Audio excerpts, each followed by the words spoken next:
Alors, 2022, pour nous, c'est l'occasion de tout changer.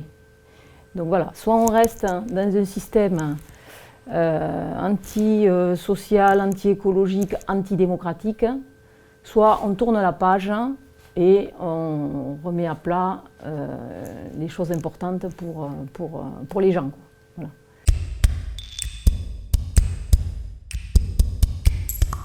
Ce qu'on voit sur les élections intermédiaires, que ce soit les législatives même de 2017, que ce soit les municipales, les départementales, les régionales, les européennes, il y a un fort taux d'abstention sur ces élections. Donc nous, c'est clair que ça dessert l'union populaire. Hein. Quand les classes populaires ne vont pas voter, nous, ça nous pénalise. Donc, par contre, Macron et l'extrême droite, eux, ça les arrange, ça les fait plutôt monter.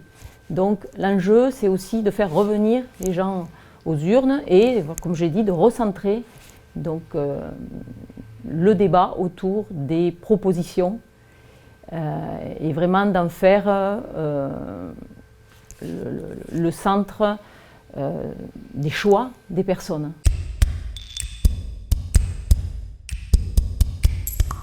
Voilà, donc à 90 jours du premier tour, puisque le premier tour c'est le 10 avril, de l'élection présidentielle, c'est évident qu'il faut que les gens puissent réfléchir sur les idées, déjà aller les porter vers les personnes, aller les échanger.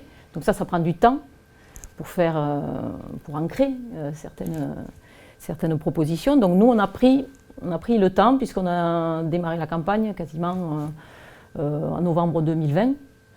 Dès l'annonce de Jean-Luc Mélenchon qui a proposé sa candidature à condition d'avoir 150 000 soutiens citoyens, ce qui n'est pas le cas, me semble-t-il, des autres candidats. On est les seuls à avoir fait cette démarche. Donc les propositions, elles sont axées autour je dis de l'urgence sociale, de l'urgence écologique et de l'urgence démocratique.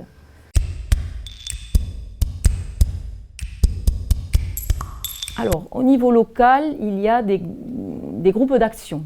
Depuis 2017, ça fonctionne comme ça.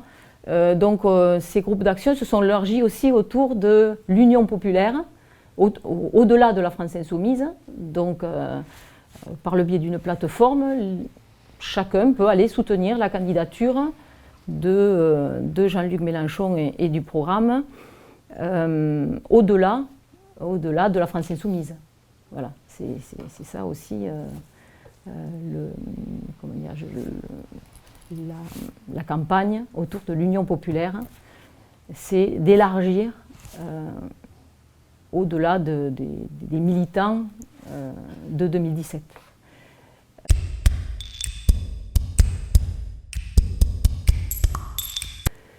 Alors le ciné-débat qu'on organise le samedi 11 mars à la Bourse du Travail, c'est avec le film de François Ruffin et de Gilles Perret, donc Debout les femmes. Donc ça sera une semaine en fait d'action autour de la Journée internationale des droits des femmes, donc le 8 mars. En fait, l'objectif, c'est bien sûr de faire passer aussi la détresse, les conditions de travail dans lesquelles se trouvent toutes ces femmes qui sont aux côtés de nos aînés et qui sont dans le lien, quoi. Qui sont dans le travail du lien. Donc on aura des témoignages de personnes qui travaillent, qui ont ces métiers, donc qui viendront nous expliquer un petit peu leurs